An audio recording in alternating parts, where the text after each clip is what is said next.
Welcome to the Winged Wheel Podcast. Here to talk all things hockey are your hosts, Brad Crisco, Ryan Hanna, and Evan Lobsinger.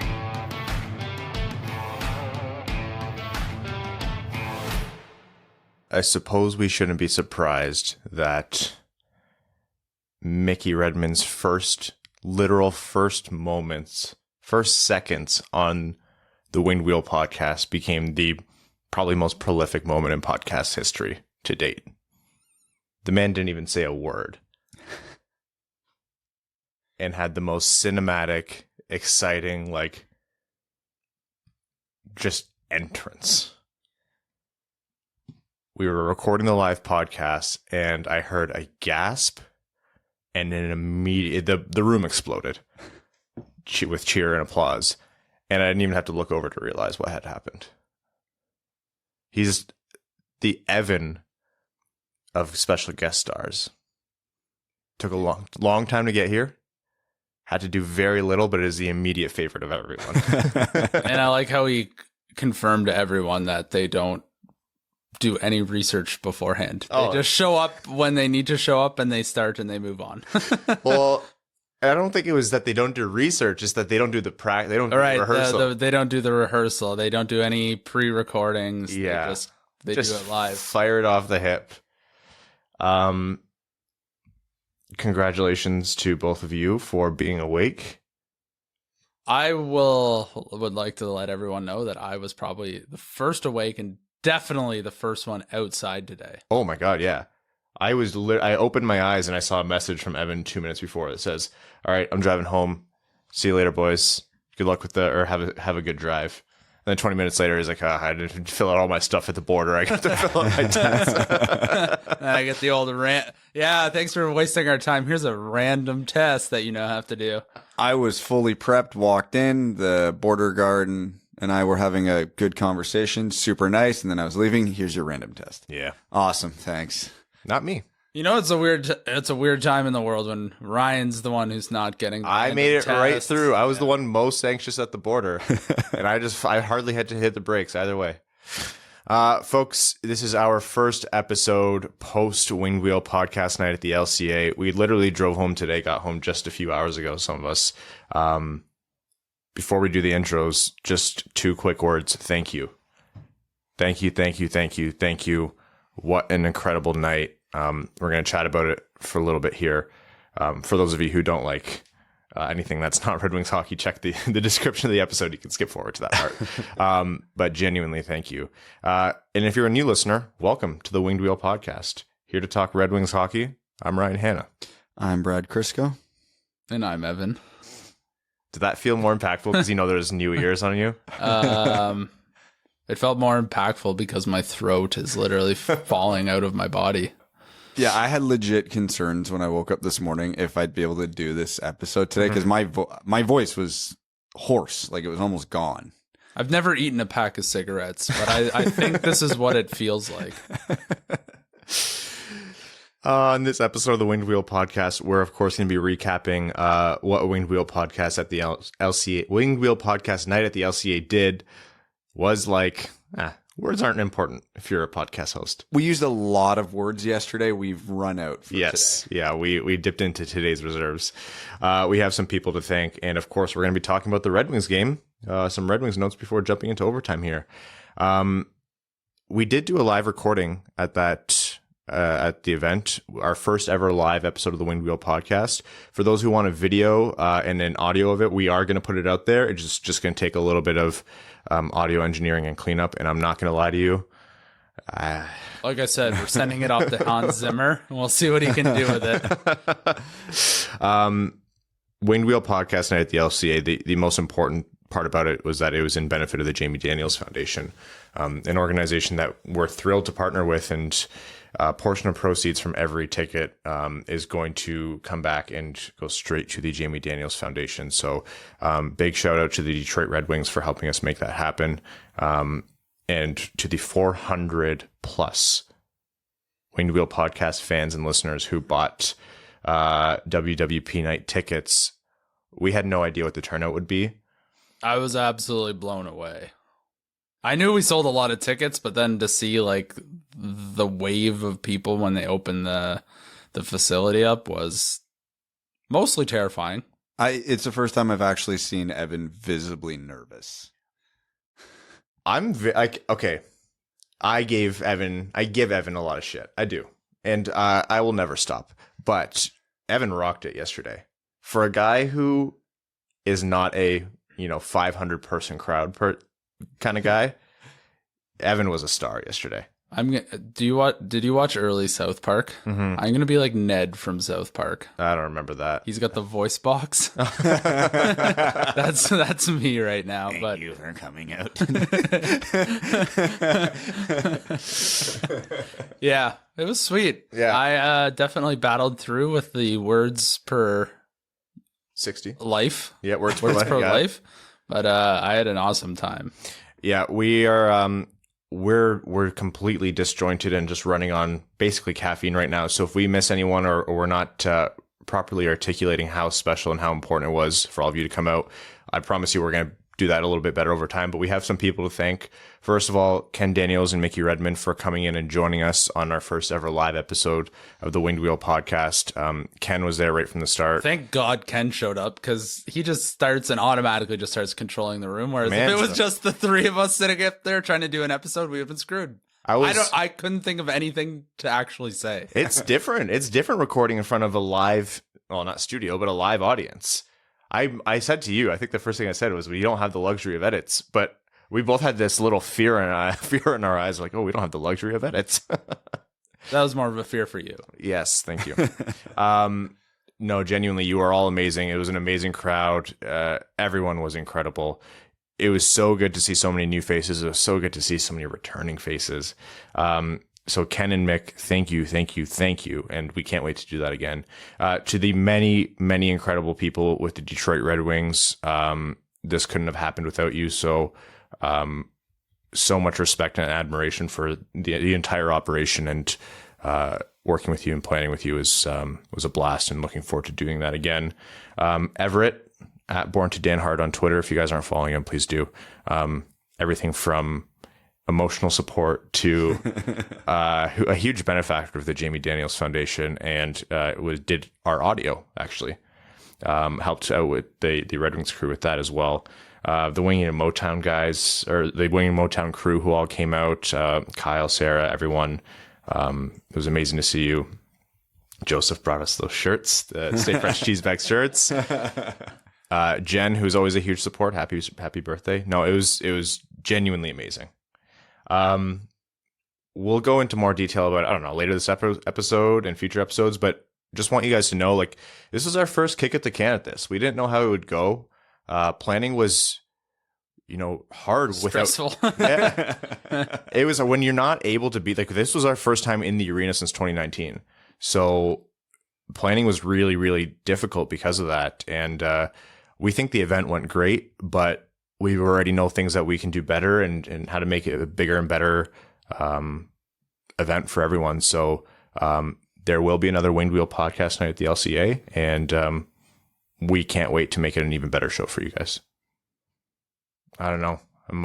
I need a sip of my tea here, Brad. That sums it up. I like driving home today. I was just thinking about the whole thing, that many people came. Yeah. To see the Red Wings and are like part of the donation to the Jamie Daniels Foundation, and came to hang out with people who listen to the podcast. Like, it's so, I don't even know what it's surreal, but like, that doesn't even seem like the right word. Like, it just doesn't even feel real to me. And it blows my mind. Our first meetup, and I'm not making this up, our first meetup was Evan and I at Kobo Joe's. It was Nathan Miller and his wife. It was two people we had. They brought us out to Kobo Joe's, or we met up with them there. It was actually, I think, incidental. Yeah. We had lunch with them before the game, and that was our first meetup. And the first time we hit like 30 people at a meetup, we were like, whoa, we're going to have to like book some tables. And then the next one hit 100. And then the next one hit, we think, like, I don't know, 200 people came through. And then we were like, these are like getting kind of big. And I think we had to open the doors in the beer garden where we were because we were technically going to be over capacity if we didn't open the doors. Oh, we were over capacity. Well, no, because we opened the doors, so technically we were once not. the doors were open, we were good. Yeah. There's a dicey few seconds there where the capacity limits were I think you all, I think there must have been 200, 250. I don't know. at the meetup alone because there was over 400 tickets. But I know a lot of people who I was talking to, at least last night anyway, kept coming up to me and like thanking me and us, and it just felt wrong because the money raised for the foundation, the event, all of it, that's not us. We were there. You guys are the ones who bought the tickets. You guys are the ones who listen. You guys are the ones who, the proceeds from your tickets went to the Jamie Daniels Foundation. Obviously, we donate a little bit to ourselves, but we don't have enough to match what you guys raised. No, we donate ourselves. We don't donate to ourselves. Yeah. We donate ourselves. Yeah. We're not siphoning money here. Yeah. But so it's, like I said, it's not us. It was you guys. Yeah. Obviously Ryan went through hell and stress to make sure everything was flawless and set up there. So obviously he gets a lot of credit for that. But once the event was on, it was you guys. It's okay. Actually, first, genuinely I thank both of you. I know it was a basket case coming in and you were both very patient with me. So thank you. Evan, you should not have told me that you were going to bring your golf clubs. I know how to get under your skin at the most inappropriate times. Sickeningly so. Thank you to my incredible better half who, for some reason, has not run away. Mel, you were they would have fallen apart without her. And Brad's sister-in-law, Melanie, who was just coming to have a good time and got roped into helping run the thing. So thank both of them, seriously. But what Brad was saying, when we sit in awe of, these meetups, it's not like, oh, look how important we are. It's genuine. I swear I actually hate that part the most. I literally hate that the most. It's the opposite. We don't think we're important. We are in awe of how this community has grown. And we have so much, we're so humbled and we're just so happy to be a part of it.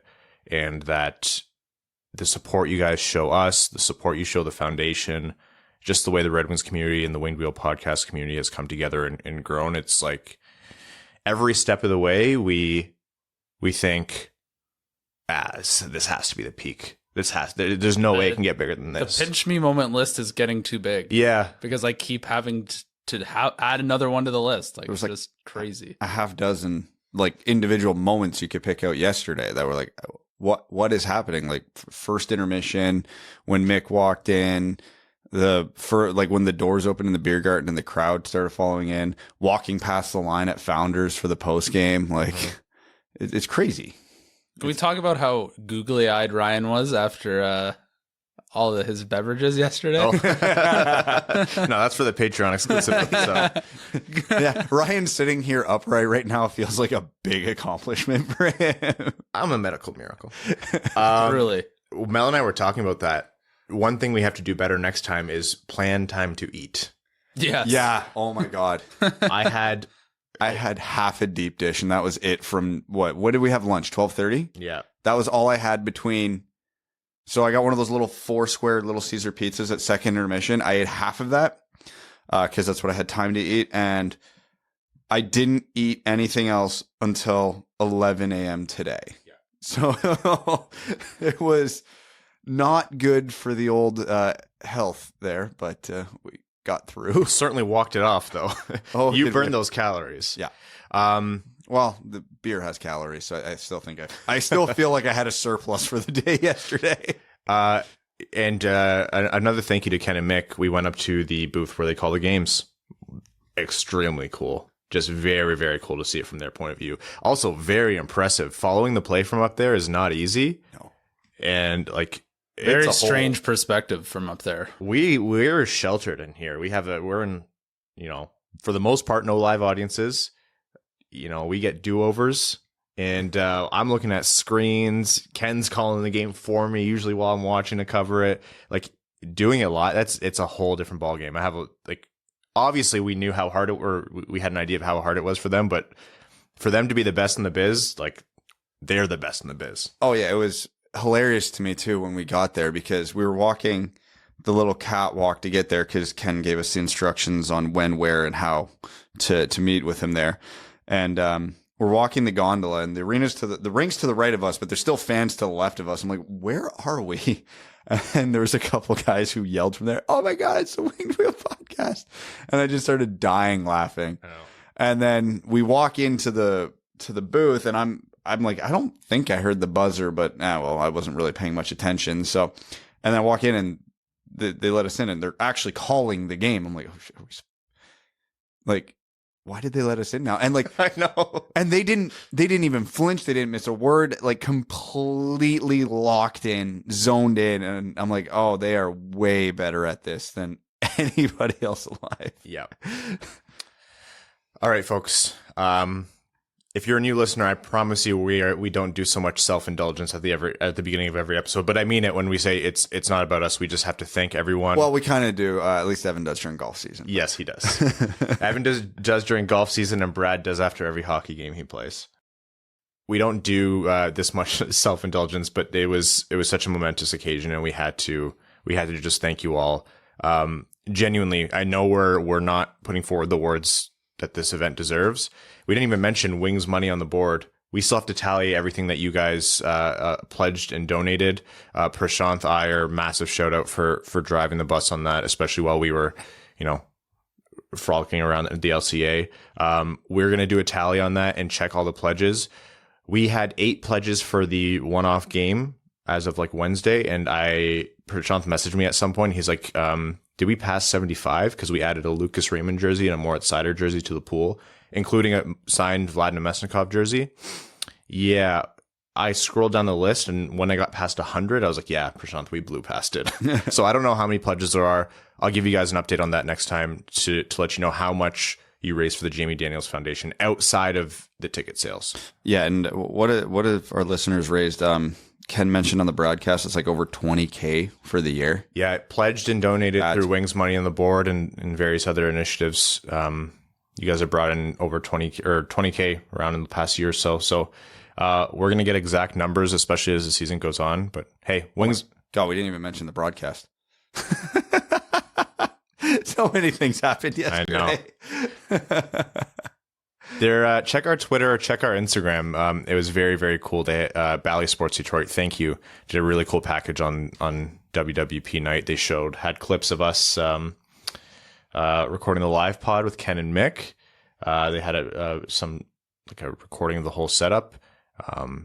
It was very surreal is the right word. Well, seeing our faces on a Red Wings broadcast is not something I ever expected in my life. Because I remember too when we were recording before, I don't know if it was you or Evan, I leaned over to him like, why the hell is there a camera here? Because we didn't know there was a camera crew coming for anything. And then when we saw it, we're like, is that Bally? What are they doing? Like maybe they're just getting crowd shots of Ken and Mick for whatever. And I'm like, oh, cool. And then, yeah, what was it? At some point during the first period or first intermission, our phones, like the notifications on our Twitter just exploded. Yeah. It's like, oh, yeah, something happened. Yeah. You want to know the first comment I saw after the video? No. Someone was like, oh, I understand what Ryan Barber was saying now. Holy. Yeah, didn't miss a beat. Never change, folks. Oh, we'll do the celebrity roast of Ryan Hanna. Yeah, officially one day. I'm afraid there's going to be too much material. Ryan Hanna, big rock guy. Thank you, Sarah. All right, let's get into Red Wings hockey. Thank you all for anyone who listened to all that. Genuinely, thank you. Okay, the game. Dylan Larkin decided he wanted to score from anywhere on the ice and chose the equivalent of the Steph Curry 3-point from the baseline twice. He wanted his two goals to average out from being shot directly from the goal line. Just about. Yeah. Altogether, we didn't have the luxury of a barn burner, but considering Detroit's last 2 games against Montreal, I think this is a significantly better show, or less bad showing, I should say. If you take out the third period, it was a pretty good game. Yeah, not bad. If you want to include the third period, Alex Nedeljkovic had one hell of a game. Alex Nedeljkovic has not missed a beat ever since I don't think he was ever out of form, but there was a couple games where it's just like, yeah, you're adjusting to playing behind a new defense. But Greiss has had a few like really good games and a few like, stinkers, normal. It's not a really concerning level for me. He started that one Montreal game, so. Nedeljkovic has been rock solid through and through. And not to say he's never going to have a bad game again in his life, but he has been so far as advertised. Talking about, again, Third round pick. Thank you. Third round pick. And what was it? The idea of Jonathan Bernier. Yeah. Who, by the way, is having speaking of that trade, is having a very, very strong season. Just not for Carolina. Yes, New Jersey. The difference between this year and last year, and we have talked about it so many times, but it's worth saying again, there's just a few key changes to this team. First of all, significantly better players. Of course, that helps. But your goaltender, you having two rock solid goaltenders for the most part, you put in Greiss, you put in Nedeljkovic right now, you're not terribly concerned. Last year, it was either Bernier or when Bernier was hurt, it was when Greiss really stepped up. But now Detroit has two goalies, and one especially who's keeping them in games where, that third period, Detroit was lucky to make it to overtime. Yeah, they went into that third period with a lead, and they were lucky to make it to overtime. So, that was unsurprising, but really, really excellent to see. And I'm happy. When Nedeljkovic was on the show, he did say he was going to shoot for open net. So I am looking forward to empty net situations with... He had the one on the PK where the Montreal rimmed it around the boards. He grabbed it, looked up, and went, "Oh yeah, I don't need to play this defenseman," and just bombed it. I immediately turned around and looked at Ryan and went, "He's going to pot one this year." He 100% is. Someone I want to talk about, Filip Zadina. Watching him that game, there was a couple points where Zadina was playing, and Evan and I just looked at each other like, man, this kid is like, he's good. This kid is seriously good. And then you look at the advanced stats. Actually, I should credit, there was someone on Reddit who posted this as well. It was something from Money Puck. It was the Flanderer on Reddit. They pulled up the Fabry Suter Zadina line has the third highest expected goals percentage. Raymond, Larkin, Bertuzzi's 12th right now. Fabry Suter Zadina, and Pius Suter has really, really heated up. It's kind of same as Nedeljkovic. Took a little bit of time, but has really found his form. I think Fabry has been excellent through and through. But Zadina as well, man. Like, it's there. It's going to convert at some point. You don't want to oversimplify things with certain players about why X happens or why this happens. The general discourse around Filip Zadina in Red Wings social media circles would be a lot different if he had any accuracy to his shot this year, and it's that simple. Which is wild because he can pick them. He does, yeah. I think he's gripping a stick. I think someone said he uses that like sandpaper type. Oh my god, he's on the tip. I don't get, bro. No, Bertuzzi uses it, and Bertuzzi's not a sniper. He just puts it through the goalie. He just wills it into the net. I guess we're not doing the next meetup. It's been canceled. Hey, I mean, the two Red Wings who have accuracy issues, Philip Hronik and Filip Zadina. No, I'm kidding. Oh, okay. I'm kidding, kind of. Brad, for those who don't know, Brad is a hockey equipment expert and purist. How I am with poutine, Brad is about... I wouldn't even say purist. It's just there's certain purist. Things I'm obsessive about, and hockey equipment and proper tape on your stick is one of my things. And to be fair, I've shout out to Max for actually finding out for me what the heck it was on their stick, because on the camera feed I couldn't pick it out clear. Yeah. I haven't actually seen what it's using, because up until like a couple weeks ago it was only available to pro, so I actually can't form an opinion on it because I've never handled it. Mm-hmm. But either way, no. So getting back to Zadina, because there is no part of his game this year that I don't like other than his finishing.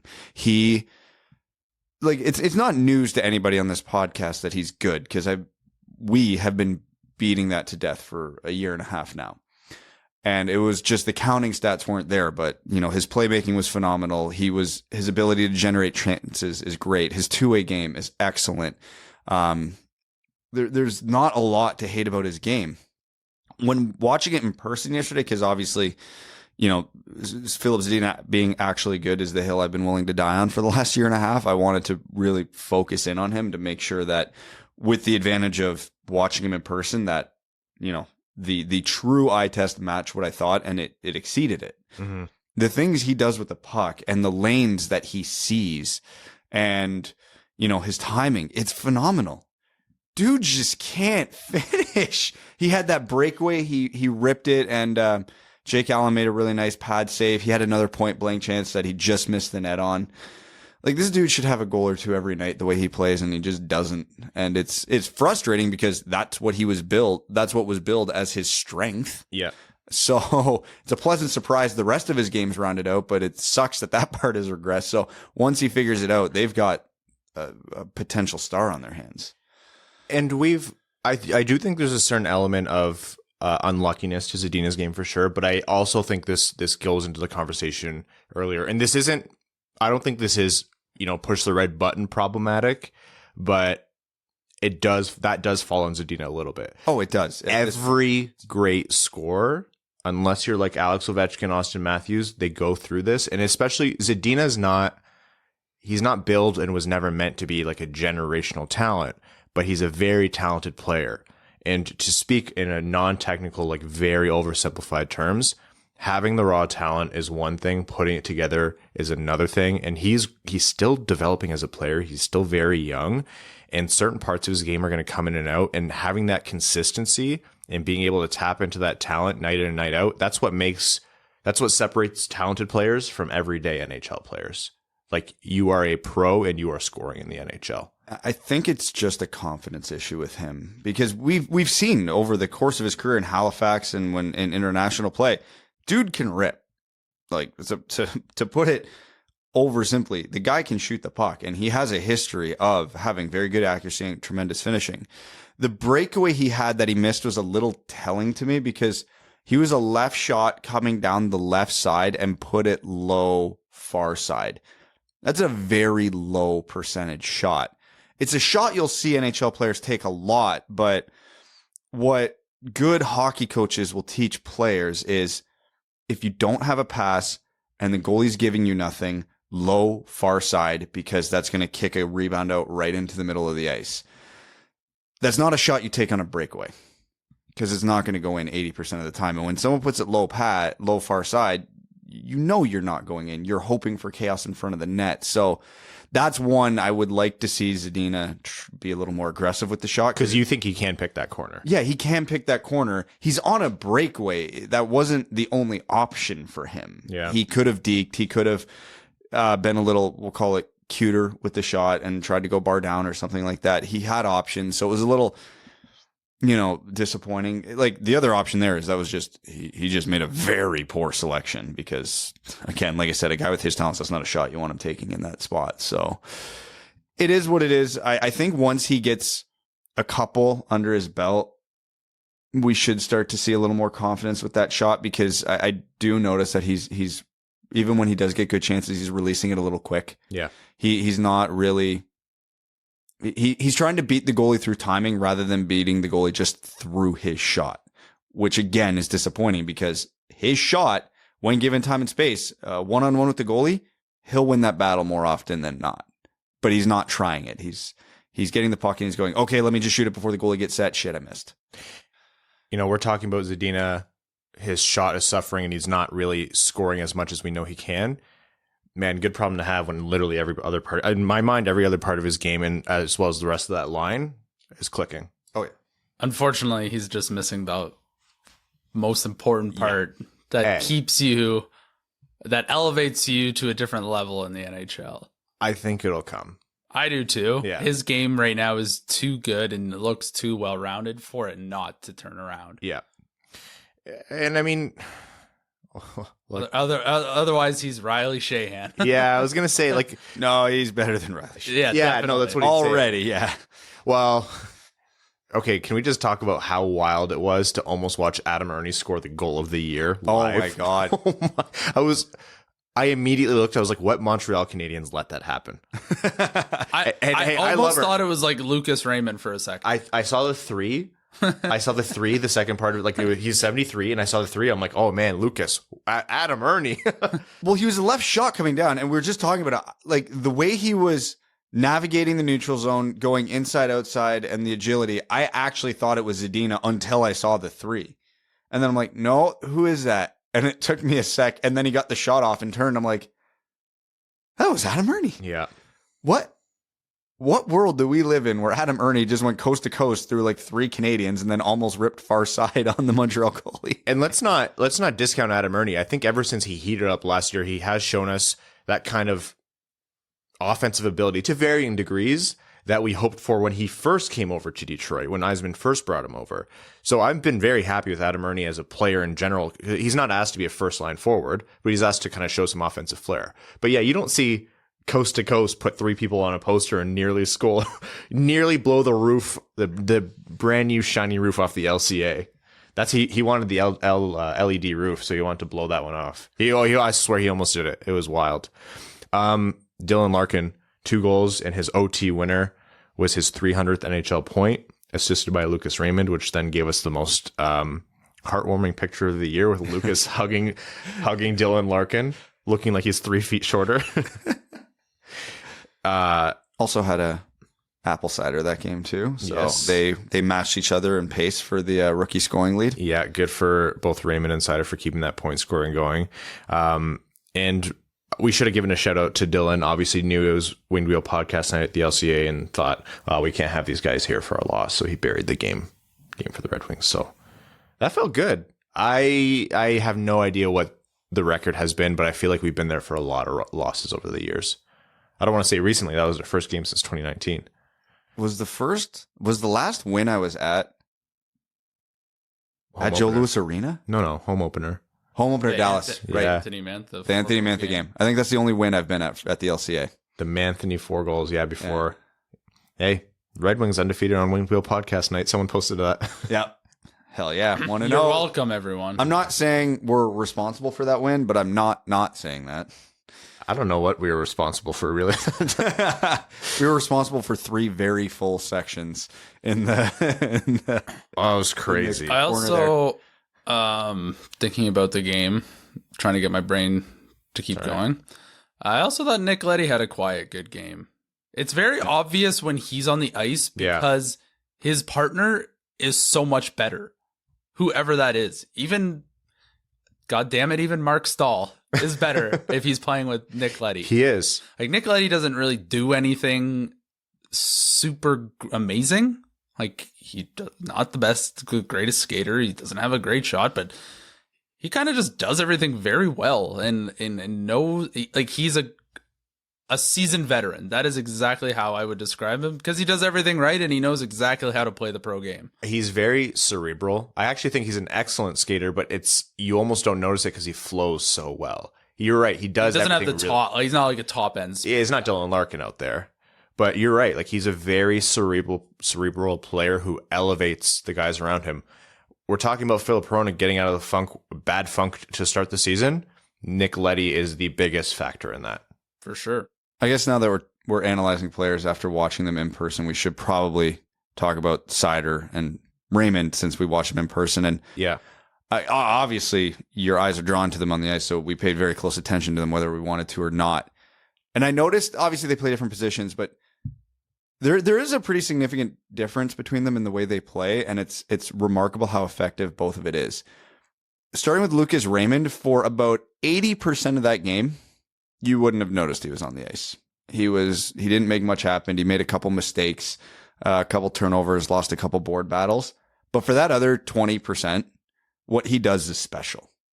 What he can do on the ice, what he sees and executes, 80% of the players in the NHL can't even dream about.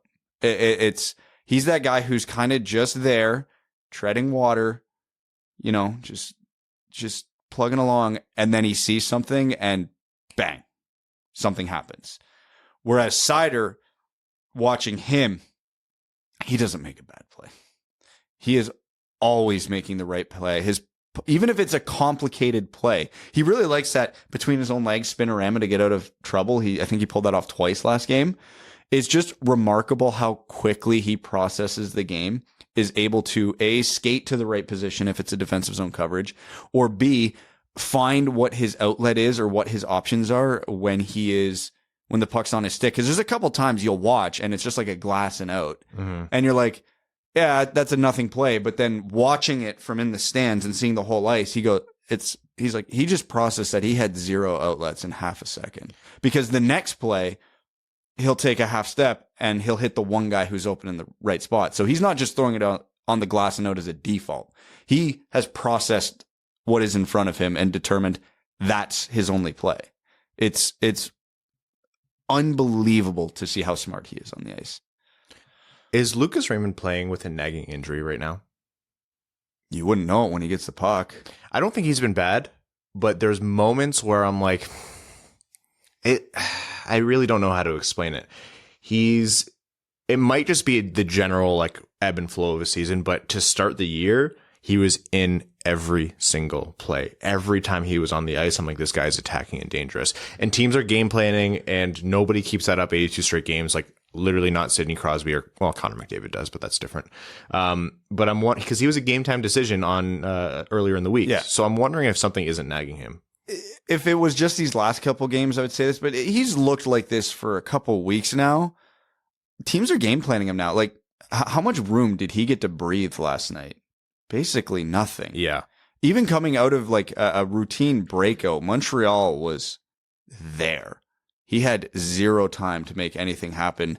Like I said, Montreal only gave him a few moments, and he made stuff happen. Like, it didn't always work, or it skipped over a stick, or the shot missed the net or something, but he made stuff happen in the very few windows he had. And he's not a physically imposing player, so when a team smothers him, he is going to struggle to generate, which is fine. That happens to everybody in the NHL. I mean, the Red Wings smothered Connor McDavid for 59 and a half minutes pretty effectively. So it is what it is. And again, but he's got the type of skill set. Like I said, he can be invisible for stretches and he'll still have an impact on the game. I mean, he was the primary assist on the overtime winner where he almost buried it himself before Larkin finished it off. So it was really super interesting to see just the differences between him and Seider and how they approach the game. How many times when I was sitting next to you, Evan, did I go, is that Mo? Did Mo just do that? Yeah. Again, it's very different. They don't impact the game the same way, but they impact the game just as much, or it's just as impressive, I should say. Yeah. I don't know if you guys know this, but I played defense before. I've heard that. Yeah. Thing. And Mo's anticipation and intelligence, man, it was even more impressive in person. We're going to have to stop doing this show because every episode is just going to be saying the same things at this point. But legitimately, when I said it the other day, this is the kind of stuff you want defensemen to develop and understand over time. He knows it now. Everything else is gravy. He is supremely confident. So good, man. So confident. And that's hard. And, to be that confident, think about his spinorama across the blue line giveaway that almost gave up a breakaway goal, and then he came back and redeemed himself that very same game. That's the kind of confidence you want that kid to have. And, credit to Jeff Blashill and the coaching staff over there. You take your lumps when you get them, and of course you want the kids to learn, but he threw Seider right back out there. Seider is getting those big minutes. Raymond is getting those big minutes. Raymond was tasked with Bertuzzi and Larkin to shut down the Connor McDavid line, and they did it. This is it's the confidence all around. It's weird. It's really strange watching this team and expecting success and seeing it, or at least knowing it's possible every night. Yeah, it's potentially there. Okay, who do the Red Wings have coming up now? It's they have 2 games on Monday and Tuesday. Monday in Columbus at 7 and Tuesday in Dallas at 8:30 Eastern. Those games, and we'll be back with you on the pod on Wednesday the 17th. Wow, those game times worked out really well for my schedule. Yeah, we Evan and I arranged that for you as a little. That is remarkable because Tuesdays are usually we pulled some horrible for strings. me. Yeah, we went and talked to Thank you. Steve and Chris Illich. We said, hey, our friend Brad. Yeah. He's got six leagues of hockey he has to plan. Can you move these games to later start times? With hockey. They're like, oh, is he like a good guy? Does he deserve this? And we were like, No. Yes. No. But we need to record a podcast on Wednesday, so no. please let him watch the games. So we have Columbus and Dallas. Man, I'm really glad that after all the trash talk we did about Montreal, and after getting pumped by Montreal twice, the Red Wings came back and beat them at home for Winged Wheel Night, because we chose the Montreal game. We were like, yeah, that's going to be a fun rivalry, and we've had their number. So, well, it was teetering on embarrassing. It could have been very, very bad. So, yeah, shout out Dylan Larkin. Take that, Mark Bergevin. Yeah, no kidding. Cole Caulfield's in Laval still, yeah? Yep. Yeah. Scared. Fun little side note. Yeah. Okay. Anything else we want to cover around the world of hockey? Ovi, past Brett Hull on the all-time goals list. Hell yeah. He's going to do it. He's going to do it, right? He's going to do it. He's not stopping. He's on pace for like 50 this year, and he's like 100 years old. Like, he's going to do it. If he started slowing down to 30 goals now, like 25, 30 goals, I would still think he's going to do it. Well, what did someone say? When he signed his 5-year extension, he had to average 33 goals per season over those 5 seasons. He's going to blow past 33 by 15, 20 goals this year. Yeah. So that put him down to a much lower number, a much more manageable number. So yeah, he's going to do it, and I hope he does. He's very efficient. He's an efficient goal scorer, which is the coldest take of all time for a guy who's undoubtedly the greatest goal scorer of all time. He has a celebration where his stick is on fire. Yeah. Okay, I heard this 4 or 5 days ago, so I don't know how he scored his last goal or two, but I heard the craziest stat about the insane season he's having so far. Out of the 11 or 12 goals he scored this year, do you know how many have come from the quote-unquote Ovi spot? Like 2, I think. None. Really? 0.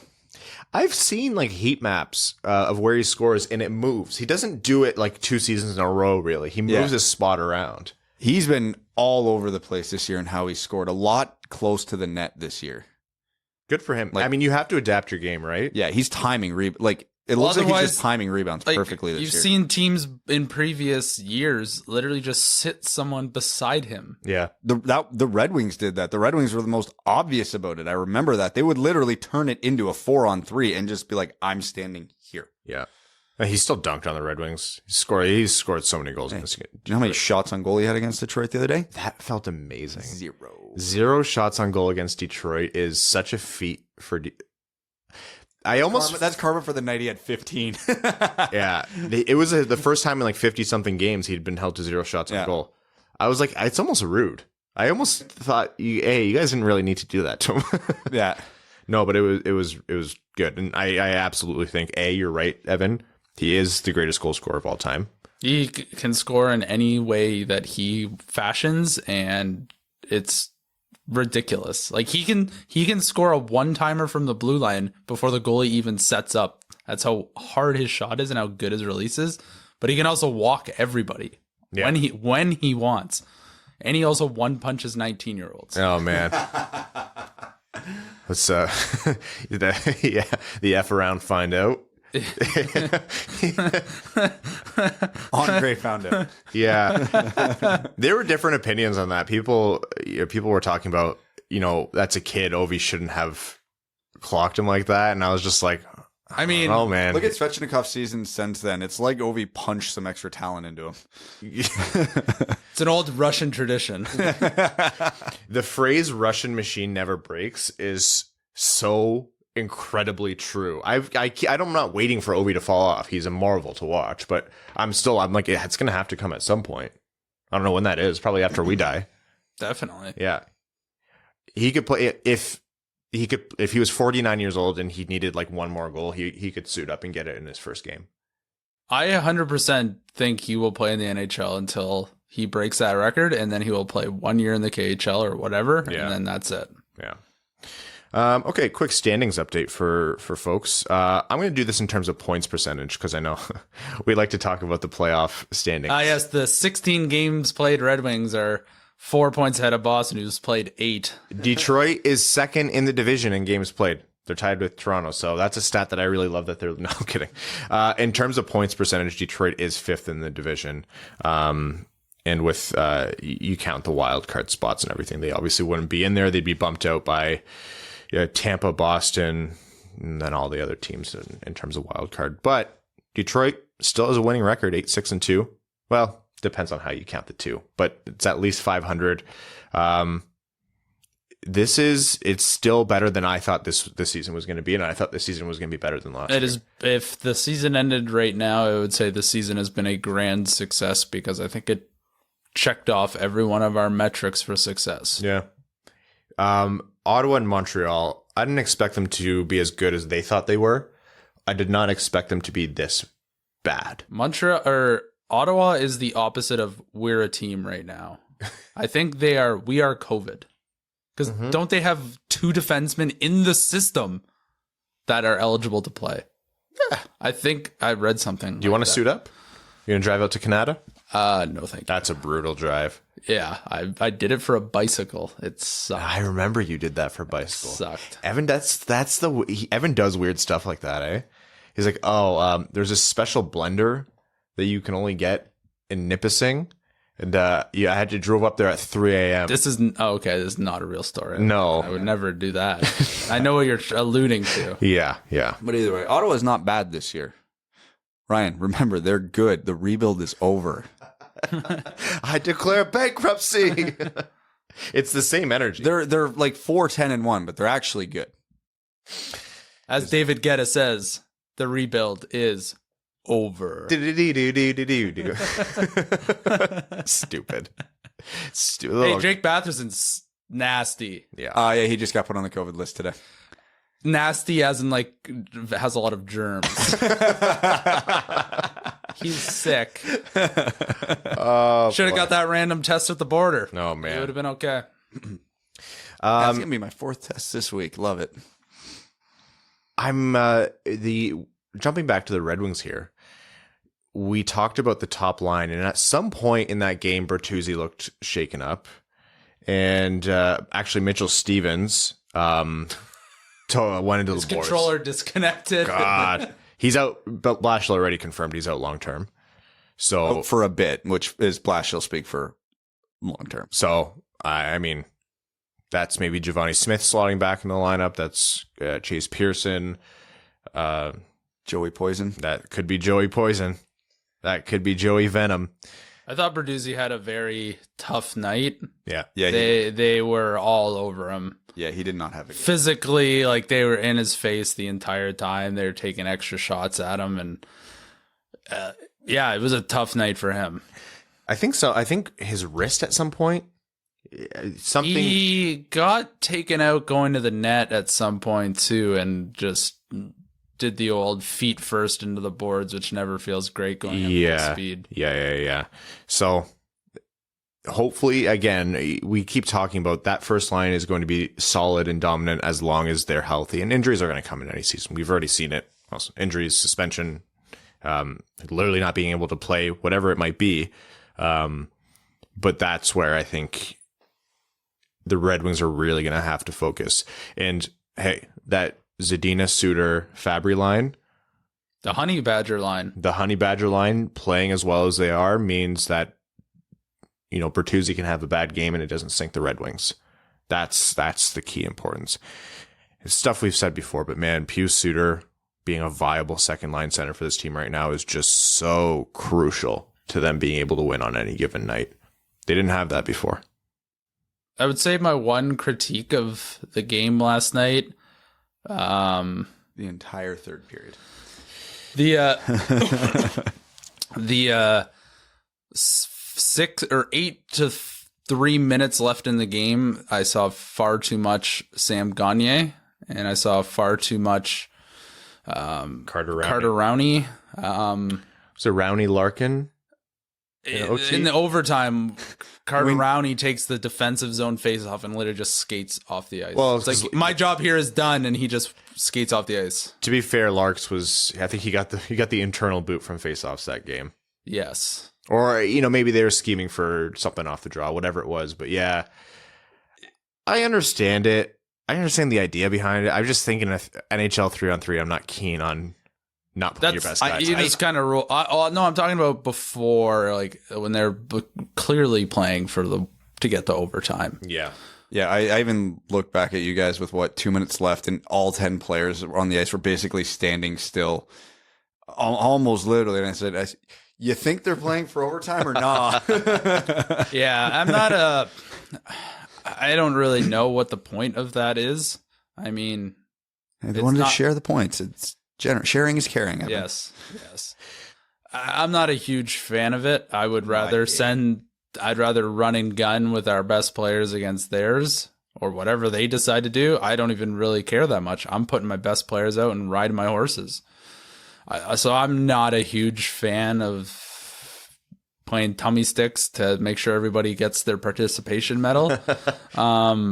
Evan, do you not like overtime points? A loss for... I would be okay with it if we're sending out our best players and we just can't get it done in 60 minutes. You do that if you're playing a team from the other conference because their points don't matter to you. Yeah. I'm curious to see where this team is at in terms of health. I'm wondering if there isn't stuff nagging here. Every team has that. Every team. That's fair. Do we talk about Michael Rasmussen now that we've seen it with 6 eyeballs this year? I mean it when I say he can be an effective forward, but it's not going to come off raw talent and skill. You know, he could do that in junior. Did they think he was going to be Josh Anderson? Is that what the original thought was there? He doesn't skate as fast as him, obviously. He doesn't have as clearly good enough hands or a good enough shot. But was that like their envisionment of Michael Rasmussen? Coming out of junior, he was billed as Thomas Holmstrom because he was automatic on the power play in junior. Oh, yeah. Do you know how depressed it made me when that statement came out about him really learning and watching Luke Glendening? And I'm like, yeah, that's exactly what we want to hear from the top 10 pick that you made very recently to, hey, we got this guy, 9th overall? You know what we need there? Luke Glendening. And we love Glenny. And there's a use for guys like Glendening on a 4th line.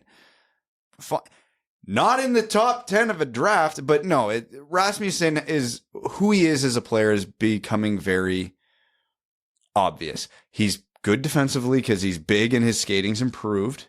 He's good on faceoffs, which, overvalued, but whatever. Coaches love that shit.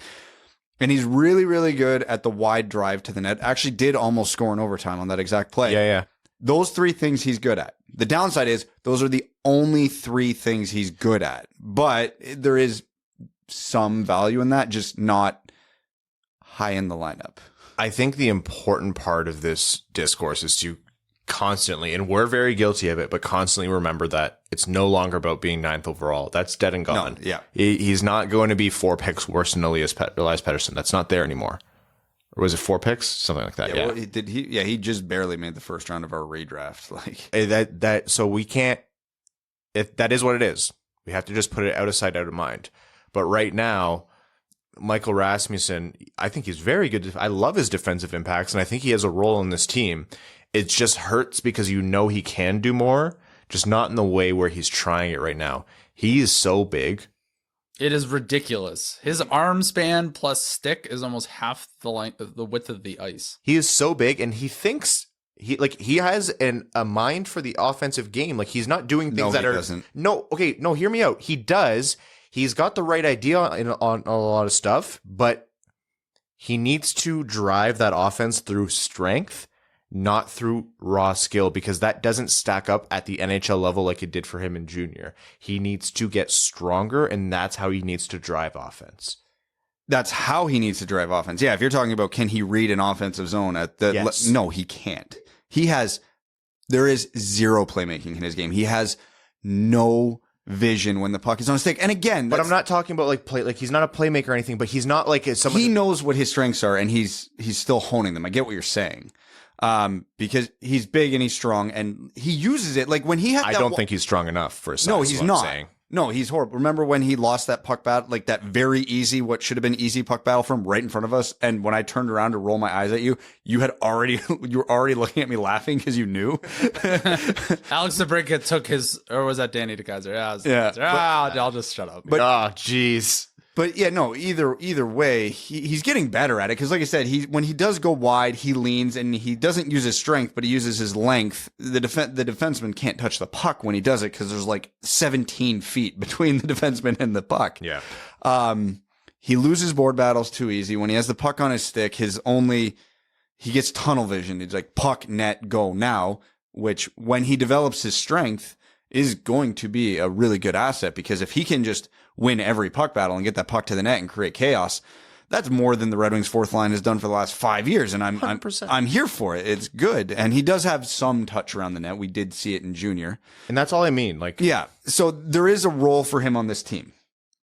It shouldn't be an offensive role and it shouldn't be a prominent role, but there is a role on his team, but he's not there yet because, like you said, for a dude who is 6'1", he should never lose a puck battle, let alone lose them as easily as he does. When I think a grace for Jonathan Berggren, Michael Rasmussen will be when Jonathan Berggren, Joe Veleno, the young guns make this team permanently, and he can play down the lineup with less pressure, and he's not expected to slot up the lineup at the first hint of an injury. And, you know, if it takes a longer time for him to develop those offensive skills, because remember, Michael Rasmussen is still a kid. Like, he's 21 years old? 22, I want to say. He's already played 6 years in the NHL. Yeah. How weird was it to see that clip they showed on the Jumbotron where he was screening the goalie for Filip Hronik's first NHL goal? It's like, oh my God, they came in at the same time. He is a testament to how the the CHL NHL agreement can be detrimental to a player's development. He's 22 years old. There's time for this to come. It's just the expectation isn't that he turns into a 30-goal scorer, but the expectation, I think, should be that he's a strong defensive player who you can put out there and know that nothing bad is going to happen in your own end. And there's at least an outside shot that he's going to use his strength in his body to create some offense. If he scores 10 goals a year and is an automatic, throw him out there and he's going to shut down the opposing team's top 6 forwards, that is a huge value in that. Massive value.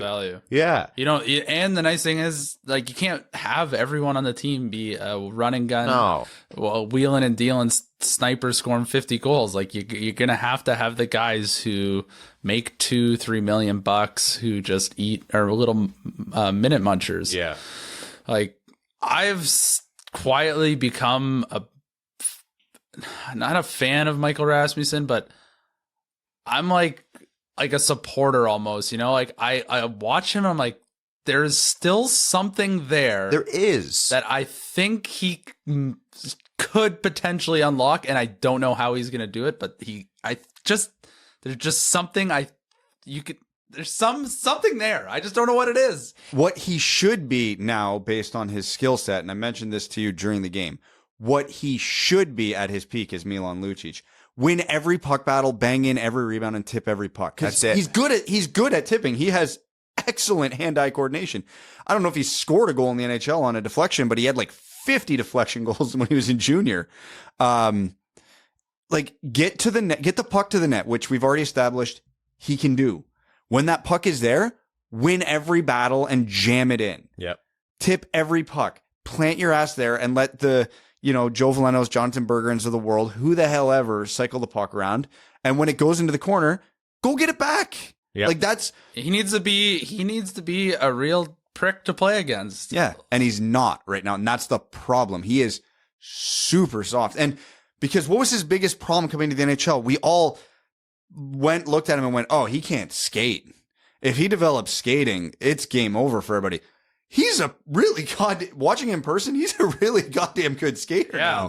And that is and he's still not what I expected of him at all. His skating came around, and he's actually a lesser player than what we thought he was going to be. So it's just this backwards conundrum that it's like the opposite of Filip Zadina. We're like, oh, this guy's going to score 50 goals, no problem. And now it's like, oh, he can't score, but he can do literally everything else. It's Michael. I look at Michael Rasmussen for a really good litmus test for the Red Wings development team. There's something there. We're not harping on this guy because, using him as a punching bag. We're harping on this because there's more there. Like Evan said, it's there. And it's not about 9th overall, and you need to make that pick worth it. It's not about that. He's got to figure it out, and like, not everybody is just because you're 6'4", 220 pounds doesn't mean you have the mental capacity or mental makeup to be an asshole or be a physically dominant player. Like, there's guys who are that big who are just the friendly giant out there. Like, Moritz Seider hasn't murdered anyone in the NHL yet. Yeah.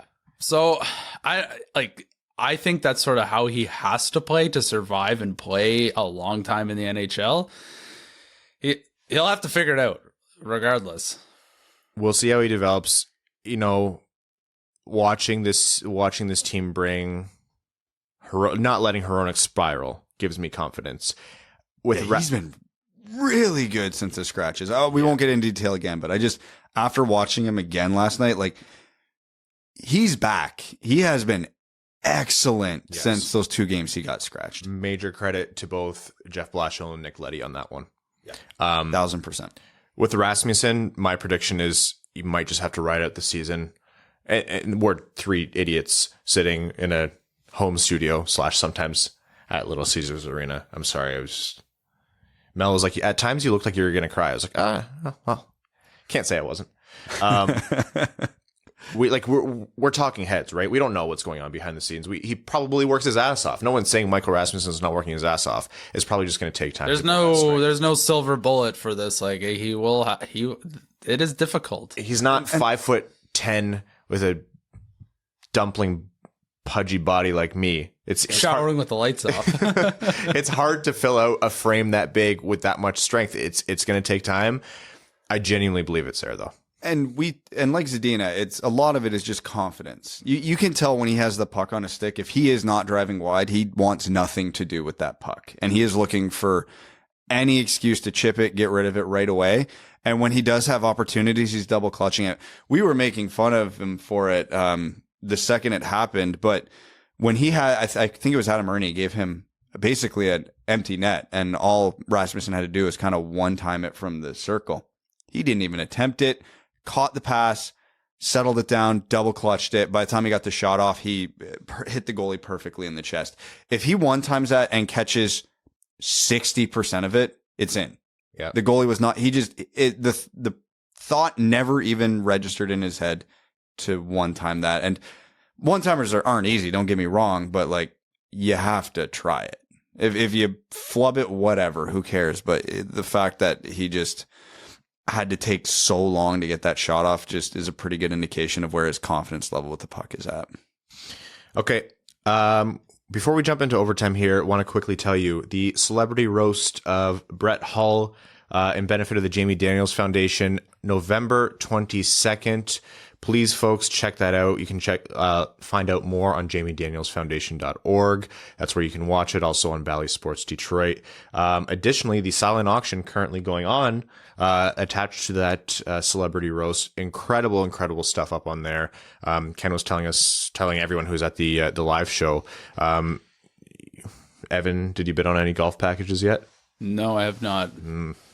There is cottage weekends or weeks too, and those look interesting. Yeah, it is. It's going to be really incredible to watch that celebrity roast. I think this is going to be one of the funnier ones. We talked about it. Brett Hull's an easy guy. He has given us literally infinite ammo. It's going to be very good to watch. So that's Monday, November 22nd at 8 p.m. Bally Sports Detroit. jamiedanielsfoundation.org to find out more details on that and the silent auction. All right. Jumping into overtime, for anyone who doesn't know, we have reformed overtime. We think it was a change that was pretty necessary in terms of putting out a good quality show. And thank you to all of you who gave us feedback in person on that. So it seems... Which was overwhelmingly positive. Yeah, thank you. Really appreciate it. So we're going to jump through a few overtime questions here. One from Jacob Snyder, who says, this is on Patreon, patreon.com/wingedwheelpodcast if you want to support us 3 dummies. He says, I understand rookies always have these skids, but Raymond has looked pretty poor the last 3 games. Even the assist he did have the other night, it was a misplay. He's going to be great, but he's not looking dynamic right now. He's never played more than 37 games in a season for one team. This is a whole new ballgame for him. He's never played this condensed a schedule, and it's only going to get tougher for him once he starts getting up into games 50, 60, 70, 80. Teams are game planning for him now. He's getting less time and space. like I talked about earlier, though, he's a special player. He doesn't need many opportunities to make an impact on a game. So, yeah, this is pretty close to what I would expect he would happen to him for a bunch of stretches this season. So I'm not super stressed about it. I mean, he didn't score, but he still got an assist on the OT winner because he was still in the right spot to almost score the OT winner. Ruthless and Toothless says, Fabry had a good game, but he should be benched. Unless you're knocked out, you always make an attempt to play the puck. Caused a goal that way. Other than that, there's a lot to be happy about with this team. Michael around the boards, Rasmussen, notes that he did not have a good game. Says useless as ever. It wasn't a perfect game from Fabry. But Seider and that's the benefit of having a good second line. Seider and Zadina had strong games, so it was still a net positive. I do understand, though, like watching a guy give up on a puck or a play. I thought he was hurt. Yeah, he looked very hurt. Yeah. No, that's what I'm getting to. Like watching a guy like give up on a puck, like it's tough, but he looked seriously. Like I didn't get to it earlier, but talking about injuries, like he did not look good. And you could tell even before he got up and was hobbling. The Red Wings could have came out of that game with 3 or 4 players injured for longer than a day. Yeah. That Mitchell Stevens size hole in the boards. Sorry, Mitchell. John Evans says, hello, gentlemen, greetings from Ohio. So glad I made the trip up to meet you all. I was wondering if you've noticed that Little Caesars pizza somehow tends to taste better at the LCA. I can't explain it. No, it actually does. I can't explain it either. It's like going to Willy Wonka's chocolate factory. 100%. It's going to be amazing. It's like Guinness from the Guinness pub in Ireland. Like it's going to taste better. It bangs. It literally bangs. People listening to this, they know they don't actually. That's not where. Never mind. Have you ever seen what's under the arena? You can't tell me for sure. That's as far as I'm concerned, that is the home of Little Caesars Pizza. As you venture out, it gets worse. Yeah. The further you are from the LCA, the worse it is. Brian Burr says, new patron here. Brian, welcome to the WWP Club, and thank you so much for your support. Says, thanks again for putting Winged Wheel Podcast Night together. If you were able to do an away meetup, where would you want to do it? Vegas. Oh, Ryan would die. Yes. Yeah. Yes. But happily, and that's important. That'd be the second time I've seen you googly-eyed in a casino then. Vegas would be a blast, but we should say, we owe you guys a Grand Rapids trip. I've already committed to at least like 4 meat missiles. It's going to be a Friday night game. We don't know which one. We just know it's going to be a Friday night game. Yeah, well, genuinely, that was our first event that was canceled because of the pandemic, and we haven't forgotten about the incredible podcast fans in Grand Rapids. That's on the books. More to come once we have a nap. More questions here. Justin and the Angry Mob says, Ryan, Brad, and Evan, it was a pleasure to finally meet you in person, and man, what a night. The turnout for this event was extraordinary, a true testament to the work you've all put in throughout the years. Thank you, Justin. I felt like I already knew so many of you, but it was really, really good to connect in person. It says, what a game. Dylan Larkin has a knack for scoring those really acute angled goals like the ones last night. Is that his version of Ovechkin's spot? But in seriousness, I do want to ask about what happens when Verona returns. It's clear that Lucas Raymond will never see the AHL. It's also possible that Larkin and Bertuzzi might not be separated. So when he returns, how would this affect the depth chart? If the team is, however unlikely this is, but if the team is playing like they are now, when he comes back, the first solution or the first thing they do might just be to plug him in on the third line. Because the top 2 lines are playing great together. I don't know if you want to break up that chemistry. The reality here is that there's a very strong chance that other forwards on this team will be traded around the time he's coming back. So my answer's one winger's getting traded. There's going to be a hole somewhere on that roster, whether it's Nemesnikov or Fabry or whoever. Verona's probably just going to plug in there.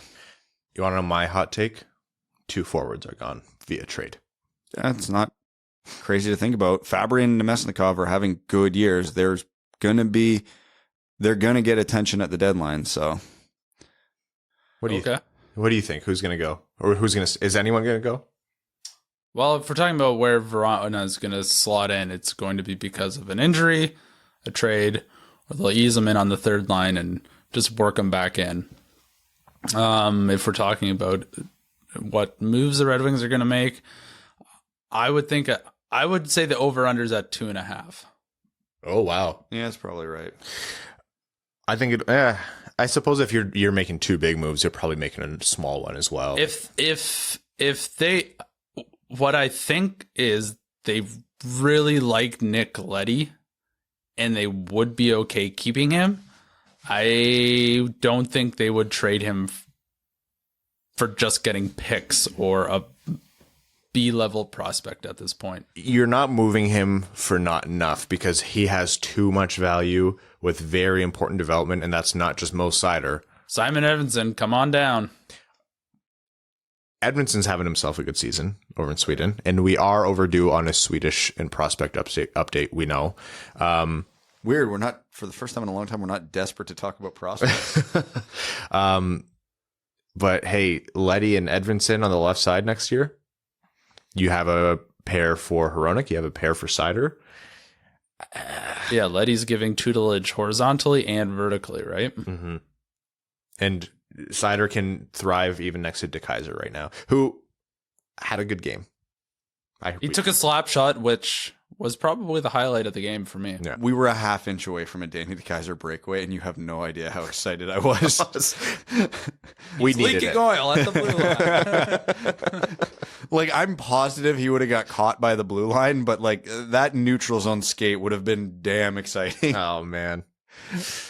All right. And then last question here from Emily Escurry. Emily wants to know how this podcast came together. And this is a question we get from time to time, but it does strike us that there might be some new listeners to this one. So believe it or not, met via the internet. None of us knew each other before. Brad put a call out because Brad loves to talk and was like, I want to start a Red Wings podcast. And I've always had always wanted to do the same thing. And Brad actually didn't answer me the first time I said yes, and he put out another call out, and I messaged him, and I was like, listen, you piece of shit. I already said yes to this. Don't make me beg. No, I'm kidding. I don't remember that. No. Yeah. We met at a Tim Hortons, two strangers from the internet. Neither of us stabbed each other. Good start.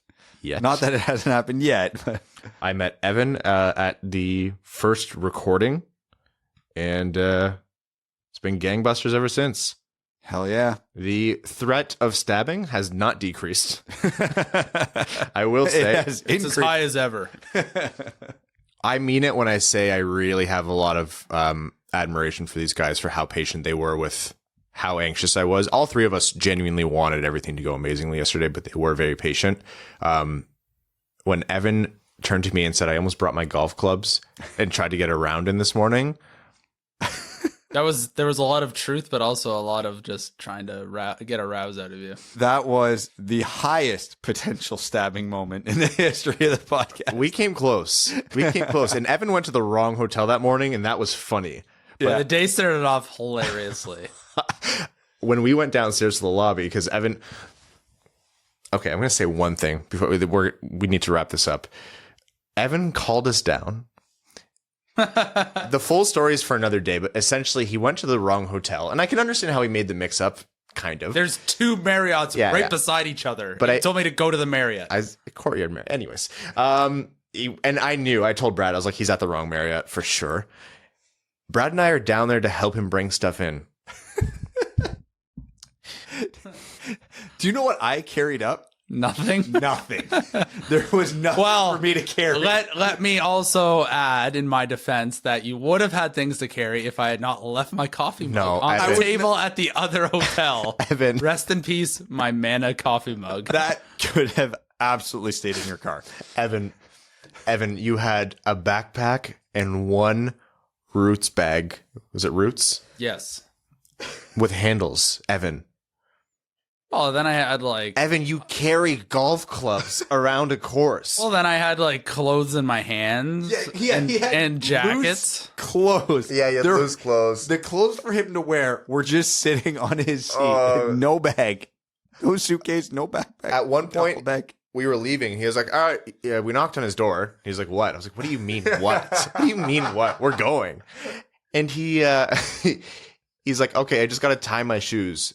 6 minutes later, leaves his room. I'm like, I think he was Googling how to tie his shoes. He had a YouTube. I don't even think I had my clothes on yet. The best part is when he opened the door, it wasn't like he opened the door. Hey, what's up? The chain could have still been closed. He's like, what? We could see a third of his face. You can never be too sure. The amount of times Brad and I looked at each other, we were like, I don't understand how he makes it through the day. You came down alone, which I thought was bold. But I also understand Kat probably had a good vacation. Yeah, she did not. No? She had to paint the ceilings all weekend. I would not have done a single thing. All right, folks. We're going to wrap up this episode of the Winged Wheel podcast. Patrons, stay tuned. We're going to post the Patreon exclusive. The rest of your overtime comments, we are going to read them out and answer them. Folks, thank you so much. There aren't enough words for us to properly convey how appreciative, how humbled, how happy and thrilled we are with how Winged Wheel Podcast Night at the LCA went, and for your support through that and through Wings Money on the Board for the Jamie Daniels Foundation. For new listeners, welcome to the show. I do mean it when I say we start the hockey talk much earlier. It's not 15 minutes of of recapping, like the meta recapping, but pretty momentous occasion we feel for not just us, like literally this entire community. So thank you all. We'd like to thank all of our listeners and especially our name level sponsors on Patreon, who are a massive, massive reason why something like this happens.